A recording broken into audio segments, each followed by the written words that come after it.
Pattern brushes are very cool because they allow you to create your own pattern that will follow the outline of artwork.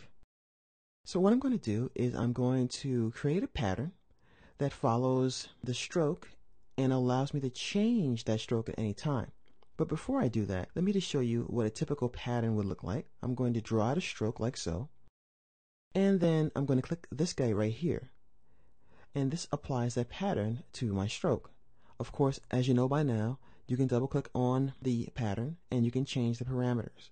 So you can change the spacing, you can change the scale, and if I change the spacing to 25, for example, you'll notice that the spacing in between the pattern pieces spreads out.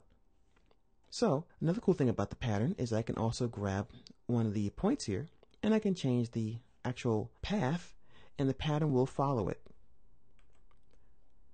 What I'm going to do at this point is I'm going to create a brand new document and I'm going to show you how to make your own pattern.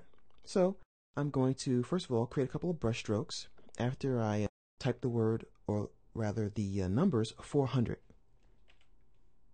And that's right, it's my little parody on the great movie 300, which is awesome. And I'm going to take this type and I'm going to create outlines from it. I'm going to apply an effect to it called roughen, which is located in our effects menu under the distort and transform category. And I'm going to click preview and I'm going to roughen this up a little bit and make my point smooth, and I'm going to drop the detail down a little bit, and that looks good.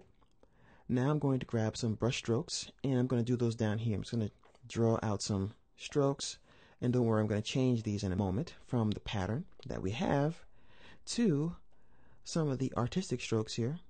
And I'm going to choose my paintbrush category and get that kind of splattery thing going on. The movie's not for kids, so let me go ahead and just choose something that looks really good here. Alright, that looks good. And I'm going to just grab these guys and increase the size of this stroke. Wow, look at that. Looks like the Spartans were busy. I'm going to put this over here, and I'm going to now select all this and group it. Now what I'm going to do is I'm going to move my 400 logo over, and actually it has to have a color. So I'm going to make it red, and I make the strokes red too. And I'm going to open up my brushes and drag this pattern right on in.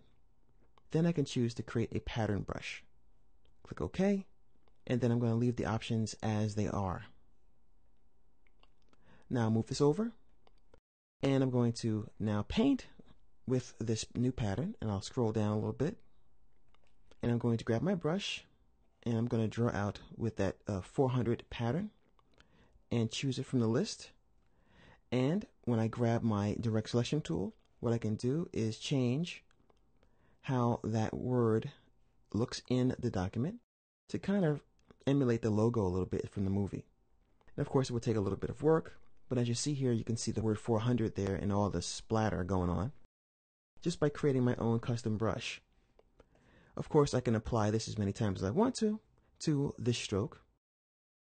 Let me go back to my brushes here and double click, and I can change the spacing of this pattern, and I can pretty much put this pattern anywhere I want to. So I can choose a polka dot pattern if I want to. I can choose no pattern. I can also increase the scale or decrease the scale, make it 25. I'll make the spacing 100. And of course, what I could do is I can add space to fit. I can approximate. And I can stretch to fit. And all the other choices that you have available with this brush patterns. And of course, when we click OK, we will get that dialog box. And now we have a pattern that is following the stroke. This will also follow the outline of anything we draw, such as this box here. And I can apply my 400 pattern and double click on it and increase pretty much the spacing or decrease the spacing so that I can get more and more of this artwork to go around this box.